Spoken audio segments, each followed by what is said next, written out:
GDS updates में आपका स्वागत करता हूं मेरे भाई। इस वीडियो को पूरे अंत तक जरूर देख के जाना, क्योंकि इस वीडियो को अंत तक नहीं देख के गए तो कहीं ना कहीं जिसका भी जीडीएस के ट्रांसफ़र लिस्ट में नाम होंगे या ट्रांसफ़र साइकिल जो नवंबर अभी चलने जा रही है, रिलीविंग का कार्यक्रम होने वाला है, जो पूरा तरह से कहीं ना कहीं आपका भी रिलीविंग प्रोसेस जो है फंस सकता है।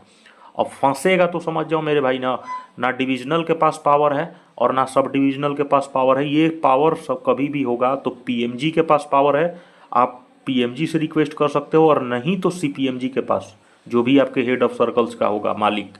तो मेरे भाई इसीलिए मैं बोल रहा हूँ इस वीडियो को अंत तक जरूर देख के जाना, क्योंकि ट्रांसफ़र लिस्ट में अगर फंस गए, रिलीविंग में फंस गए, तो कहीं ना कहीं समझ सकते हो वो सपना आपका अधूरा हो जाएगा जो ट्रांसफ़र का सपना देख रहे हो।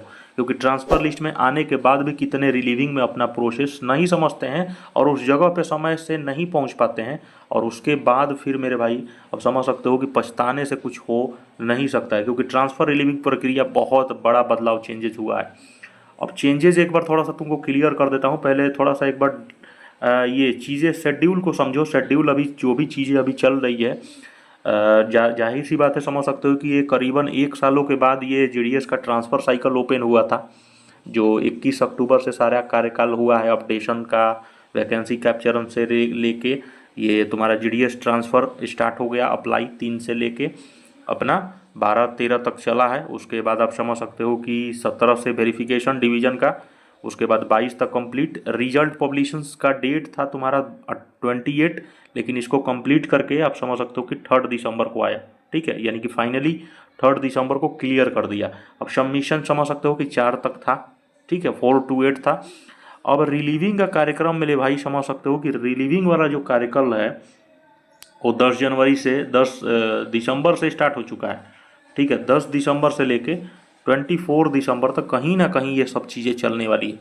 अब देखो इसमें बहुत सारे चीज़ें हैं, समझने वाली बात है, क्योंकि बहुत सारे जीडीएस जो हैं अमूमन क्या करते हैं, जैसे रिलीविंग हुआ, रिलीविंग के बाद कुछ दिन अपने घर बैठते हैं, और घर बैठ जाने के बाद आराम से सोचते हैं कि 10 दिन 15 दिन अभी आराम करते हैं, या मतलब परमानेंट ऑर्डर लेने के चक्कर में क्या होता है, वो मतलब रिलीव होने के बाद वो मतलब पहुंचते नहीं हैं। ठीक है, कुछ दिन बैठते हैं, आराम से मौज काटते हैं, उसके बाद मतलब कहीं ना कहीं वो फंसेंगे ही फंसेंगे। क्योंकि यहाँ पर मेरे भाई ऑफिशियल सर्कुलर्स देख सकते हो जीडीएस के लिए एसओपी जारी हुआ था। ठीक है, एसओपी जारी हुआ था कि जीडीएस मेरे भाई जब ही वहाँ से रिलीव होता है नया जगह से, जब हमारा रिलीविंग, अब देखो रिलीविंग वाला कार्यक्रम मान लो सपोज डेट 10 दिसंबर से 24 दिसंबर है, तो सपोज डेट मेरे भाई आपको आपके इंस्पेक्टर या आपके एसपी जो भी हैं 15 दिसंबर तक सपोज डेट आपको रिलीव कर देता है। ठीक है, सब कुछ आपका सब कुछ क्लियर कर देता है मेरे भाई।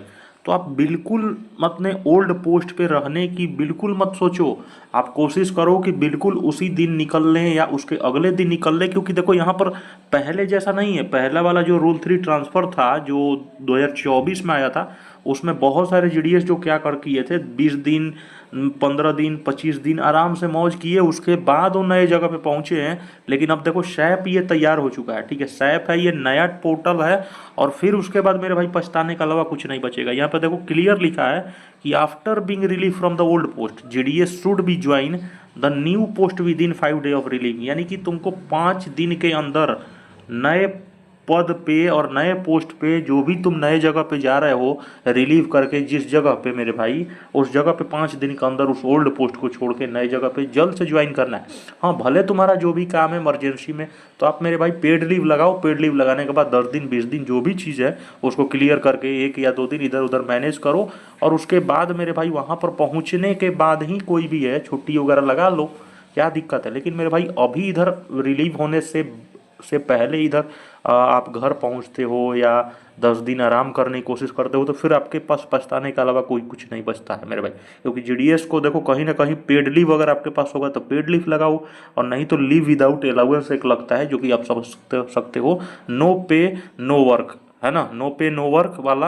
अब देखो इसमें देखो ब्रेक इन सर्विस हो जाएगा। अगर तुम समझ सकते हो कि अगर नहीं पहुंचे समय पे तो तुम्हारा ब्रेक इन सर्विस होगा। ब्रेक इन सर्विस में मैंने बहुत पहले बताया था, ब्रेक इन सर्विस मतलब होता है कि कहीं ना कहीं तुम्हारा इंक्रीमेंट नहीं लगेगा, हो सकता है, मुश्किलें हो सकती है, सैलरी होल्ड कर दे, ठीक है, या कहीं ना कहीं कुछ किसी कारणवश प्रमोशन में कुछ लग जाए किसी किसी कारण, तो ब्रेक इन सर्विसेज मतलब ये प्रकार का एक पनिशमेंट होता है, कहीं ना कहीं उस प्रकार में उस जीडीएस को कहीं ना कहीं उसका हानि ही होता है।